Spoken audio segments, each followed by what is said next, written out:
আজকে রবিবারের বাজারে মা সকালবেলা বাজারে গিয়েছিল, তা বাজার থেকে ইলিশ মাছ নিয়ে এসছে। আর মাছগুলোও খুব সস্তা ছিল বলে মা অনেকগুলোই মাছ এনেছিল। তা দুটো আমরা ঘরে রান্না করেছি, তার সাথে দেখুন আর একটা মাছ এনেছে। মাছের সাইজটা দেখুন, একদম ছোট্ট একটুকুনি মাছ, ইলিশ মাছ। তা এই মাছটা মাকে বলেছে আর রান্না করতে হবে না, এইটুকুনি মাছ রান্না করলে কয়জনই বা মিলে খাবো। তো সেই জন্য ভাবলাম আজকে এই ইলিশ মাছটা এমনভাবে রান্না করব যেটা কিন্তু আমরা অনেক দিন ধরে খেতে পারবো। মানে আজকে আমরা বানাবো হচ্ছে ইলিশ মাছের আচার, যেটা কিন্তু খেতে হেভি লাগে।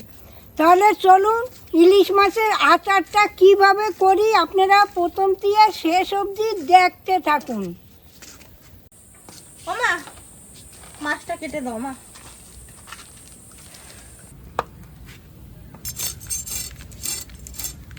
আজকে বাজারে গেছি, দেখি প্রচুর ইলিশ মাছ উঠছে। তা আমি দুটো তিনটে নিয়ে এসেছিলাম। এই পুচকে ইলিশ মাছটা 80 টাকা নিয়েছে।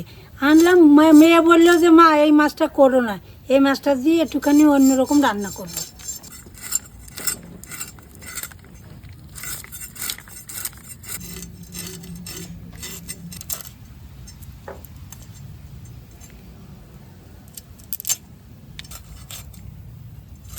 মাছটা কি সুন্দর টাটকা আছে।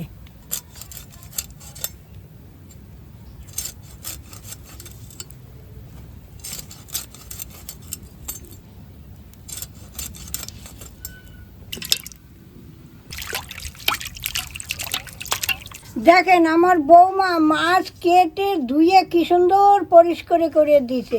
এখন আমি একটু নুন হলুদ মেখে নেব। নুন দিয়ে দিচ্ছি পরিমাণ মতো, আর অল্প একটু হলুদ গুঁড়োও দিয়ে দিচ্ছি। এবার আমি ভালো করে মেখে নিচ্ছি। দেখেন আমার বৌমা মাথাগুলো কি সুন্দর করে কাটছে, ছোট ছোট করে, দেখেছেন?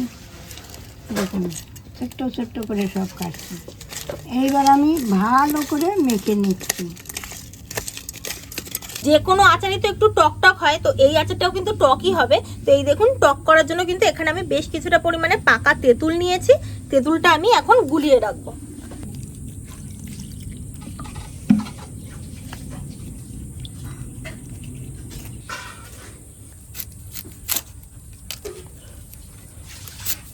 এই দেখুন, এই রান্নায় বড় দেখে একটা পেঁয়াজ নিয়েছি, একটাই লাগবে।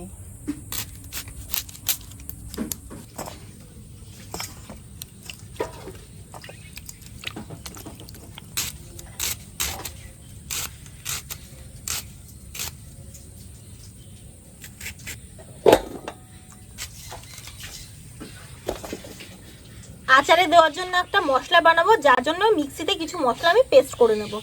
সবার প্রথমে মিক্সিং জারে একটা পেঁয়াজ কুচি দিয়ে দিচ্ছি।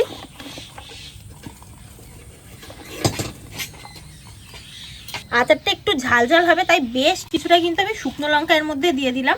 আমার আবার এই আচারটা একটু ঝাল ঝালই বেশি ভালো লাগে। একটা কাঁচা লঙ্কা আমি দিয়ে দিচ্ছি, এই লঙ্কাটাও বেশ ঝাল। 2 চামচ মতো আমি এখানে কালো সর্ষে দিয়ে দিচ্ছি। আপনারা কিন্তু চাইলে সাদা কালো সর্ষে দুটোই মিক্স করে দিতে পারেন, 1 চামচ 1 চামচ করে। 1 চামচ মতো আমি এখানে মৌরি দিয়ে দিচ্ছি, আর সামান্য কয়েক দানা দিয়ে দিচ্ছি মেথি।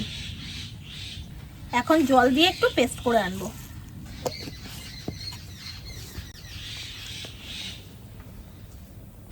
ওদিকে পিসাই করতে গেছে, আমি এদিকে উনানটা ধরিয়ে নিই।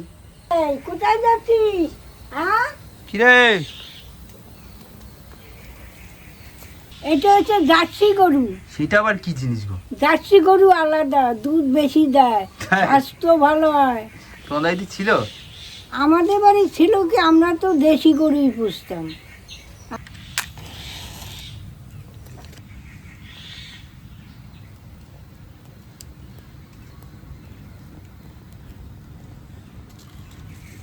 এই দেখুন, মিক্সিতে আমি এটা পেস্ট করে এনেছি, একদম খুব সুন্দরভাবে পেস্ট করেছি। তো এখন এটা আমি ঢেলে নিই। এই রান্নাতে কিন্তু এই মশলার পরিমাণটা একদম বুঝে দেবেন। আমাদের যেহেতু ছোট মাছ, তাই আপনাদের পরিমাণটা দেখিয়ে দিলাম। আপনাদের যদি মাছের সাইজ বড় হয়, মশলাটাও কিন্তু ডবল করে দেবেন।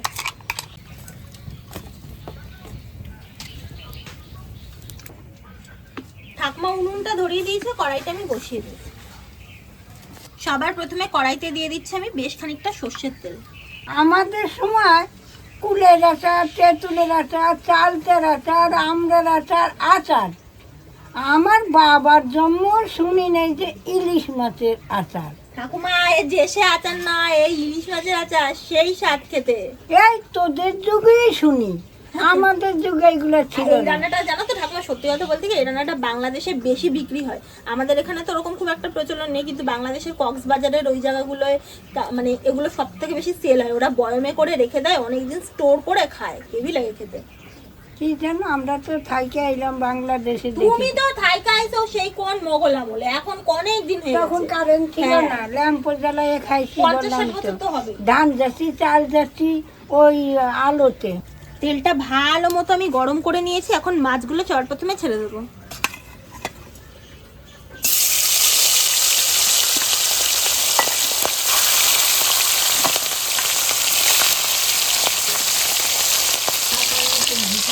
very সুন্দর স্বাদ হবে মাছটা। ছোট মাছ হলে হবে কি, গন্ধ হেভি আছে। আর মাছটা দেখছি শাকার মতন আর তেল বেরিয়েছে, দেখো ঠাকুমা কতটা তেল বেরিয়েছে। শুটকি মাছেও কি সুন্দর তেল। আর এই মাছটা কিন্তু ভাঙার কোনো ভয়ও নেই, কারণ ভেঙে গেলেও কোনো সমস্যা হবে না। আর এই রান্নাটায় কিন্তু মাছের মাথাটা অবশ্যই দেবেন, কারণ ইলিশ মাছের সব থেকে বেশি টেস্ট থাকেই হচ্ছে মাছের মাথা।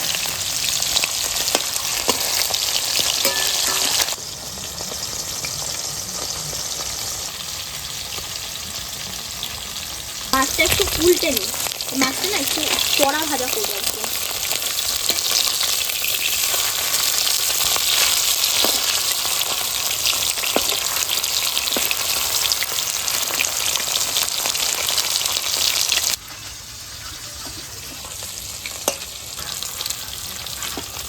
এই দেখুন মাছগুলো কিন্তু একদম লাল লাল করে কড়া করে ভেজে নিয়েছি, এখন তুলে নিই। মাছটা ভাজার পর একটু হালকা ঠান্ডা করে নিয়েছি, এখন মাছটাকে আমি একটু বেছে নেব। বেছে বলতে এই যে ভেতরে যে বড় কাঁটাটা থাকে, এই কাঁটাটা খালি বার করে দেবো, এই যে। আর বাকি আর কিছু বার করতে হবে না। এই কাঁটাটা বাইতে, এই কাঁটাটা, হ্যাঁ ওটাই তো বার করছি আমি। এই যে বড় কাঁটাটা খালি বার করে দেবো। কর।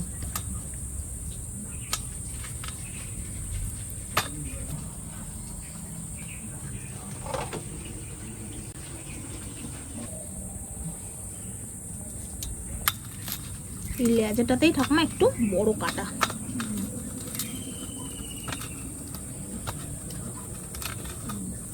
মাছগুলো একদম ক্রিস্পি ক্রিস্পি ভাজা হয়ে গেছে। এখন এই ভাজা মাছগুলো মিক্সিং জারে আবার নিয়ে নিচ্ছি।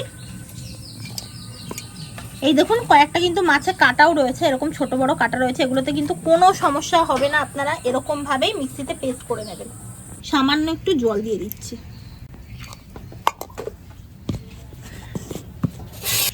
ও তো একবার করে আনছে, এবার আমি এইবার করে নিয়ে আসি।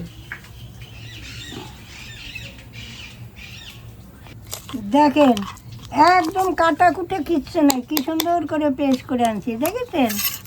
এইবার আমি তুলে নিচ্ছি।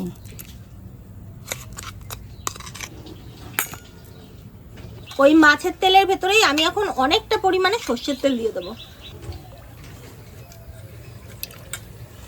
আচারে কিন্তু তেলটা একটু বেশি দিতে হবে, তাহলে কিন্তু আচারটা অনেক দিন পর্যন্ত ভালো থাকবে। সবসময় আচারটা একদম তেলের তলায় ডুবে ডুবে থাকলে আচার কিন্তু খুব ভালো থাকে। ওই তেলের মধ্যে এখন ফোড়ন দিচ্ছি 3টে শুকনো লঙ্কা, আর তার সাথে কিছুটা পরিমাণে 5 ফোড়ন।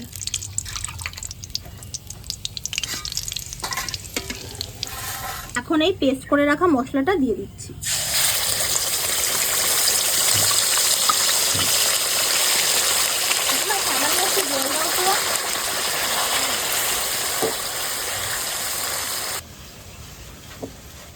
সামান্য একটু জল দিয়ে দিচ্ছি, বাটি ধোয়া জল।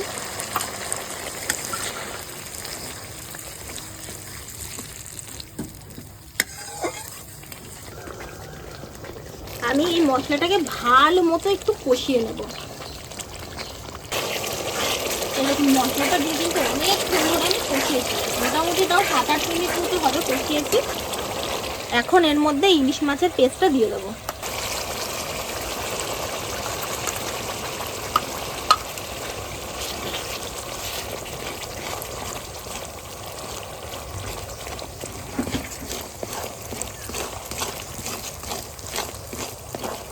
এখন এর মধ্যে পরিমাণ মতো নুন দিয়ে দিচ্ছি, পরিমাণ মতো হলুদ গুঁড়ো দিয়ে দিচ্ছি।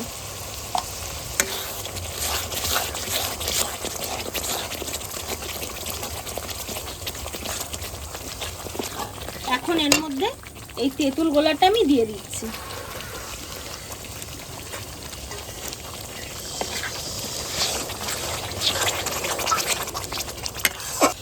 এখন আরো একটু আমি প্রায় 4-5 মিনিট মতো একটু কষিয়ে নেব।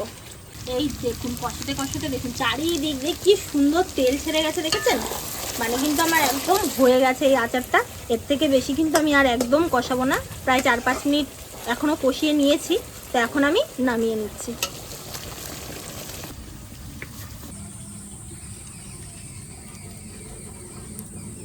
এই দেখুন আমাদের ইলিশ মাছের আচার কিন্তু একদম তৈরি। এখনো এর মধ্যে একটা জিনিস আছে যেটা দিতে হবে, যেটা দিলে কিন্তু আচারটা অনেক দিন পর্যন্ত ভালো থাকবে। এর মধ্যে আমি 1 চামচ মতো ভিনিগার দিয়ে দেবো। দেখেছেন উপরে তেল পুরো একদম ভাসছে। এই দেখুন উপরে চারিদিকে তেল, এইভাবে তেল থাকলে আচারটা অনেক দিন পর্যন্ত ভালো থাকে।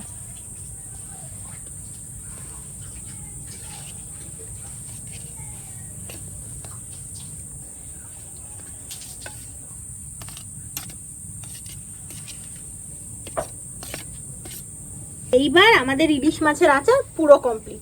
তো এটাকে রেখে দেবো আমরা, প্রত্যেকদিন কিন্তু এটাকে ভাতের সাথে খাবো। তো এখন একটুখানি জাস্ট আমি সামান্য টেস্ট করে দেখি কেমন হয়েছে।